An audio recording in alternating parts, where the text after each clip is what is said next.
What's a small thing you do that matters? I ask this of people with a meaningful amount of frequency. I ask because I'm authentically interested. I ask because I want to validate the good that they do. And honestly, I ask because I want the opportunity to tell my own story. I wanted to be a dad at 22 and I became one at 42. And the reasons around that are not part of this story tonight. What's important for tonight is that you understand my math. I wanted to be a dad at 22 and I became one at 42, which means I live every day like I'm trying to make up for 20 years of lost fatherhood. That is not a logical outcome to that equation. But I've never been one to let math get in between me and my truth. My own father had a rule, the belly button rule. That rule being he would carry you to bed as long as you were not taller than his belly button. And when this rule was applied to my younger brother and I, my father was a farmer and a laborer, and I like to think that after a day of working the livestock in the fields and the dairy and the meat packing plant, carrying his sons to bed was the last of the day's labors, but I know often that wasn't true and there was more work to come. And actually, I can't remember the belly button rule being applied to me, but I distinctly remember my younger brother being measured against my father's stomach before bedtime. And then one day, he exceeded that height threshold. And my dad simply said, "Son, looks like you're walking up."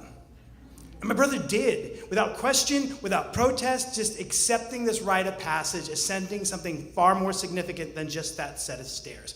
Have you guys ever seen that meme? We tend to tell stories in memes now. And it says, "Do you realize there was a day that your parents put you down and never picked you back up again?" When I read that, I had a little bit different take. I thought, I was a college wrestler. This is going to happen way later in life for my kids. For the longest time, I actually had a habit of picking up my friends. And not just picking up my friends. I would sneak behind them and I would grab them around the waist like this. And I'd pick them up and shake them upside down a little bit. And then put them back on their feet. That's how I express my love. My wife this year just has forbidden me from doing this any longer. I protested. I said, "No, I am still more than physically capable of this stunt." Honestly, the best compliment I've ever received, I did this to my buddy Jay once. He is north of 6 feet and north of 300 pounds. And someone took a picture, and another one of my friends saw the picture and said, "That looks photoshopped." That's the compliment.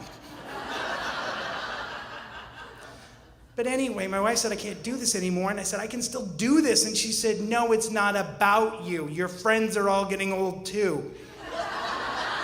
And they all have the hidden maladies of age. And it's not a gesture of affection when you pick Scott up and throw his back out."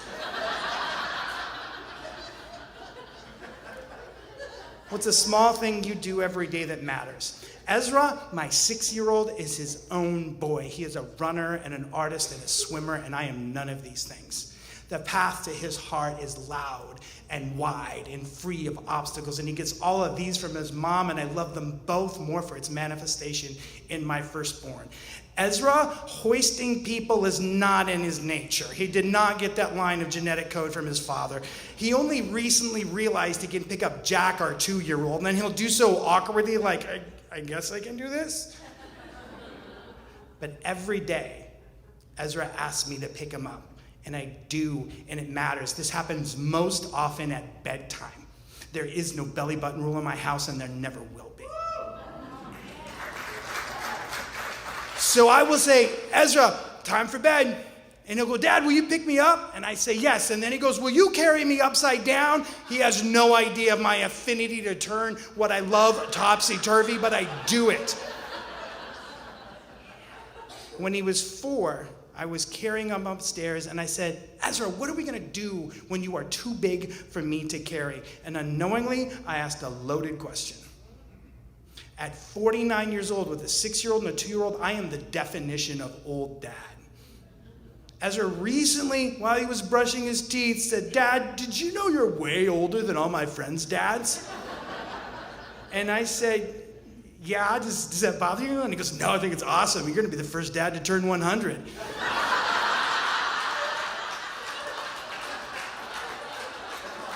But when I say, Ezra, what are we going to do when you are too big for me to carry? I know I'm on the clock, and so much of my persona has been wrapped up in my own physicality, and I hear that ticking down. But when I say, Ezra, what are we going to do when you are too big for me to carry? He said, that's when I'll carry you.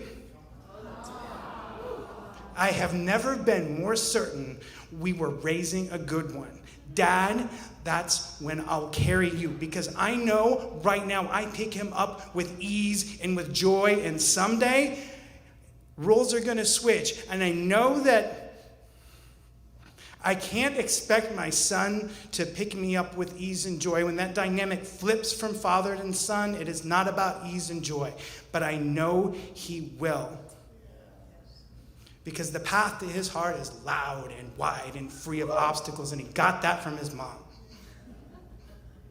Jack, my 2-year-old, last month, he's just figuring sentences out. Sometimes he looks at me and he goes, pick me up. Sometimes he looks at me and goes, pick you up. Means the same thing.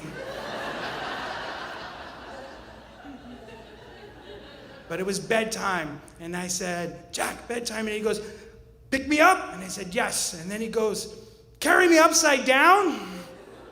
And I said, yes. Because it's a small thing I do, but it matters. And I know everybody in here every day is doing small things that still matter. And we are all storytellers here tonight. And we are all listeners to stories. And I ask you to do that. Make sure you ask somebody tonight, hey, what is a small thing you do that matters? And have the courage to tell that story. Thank you.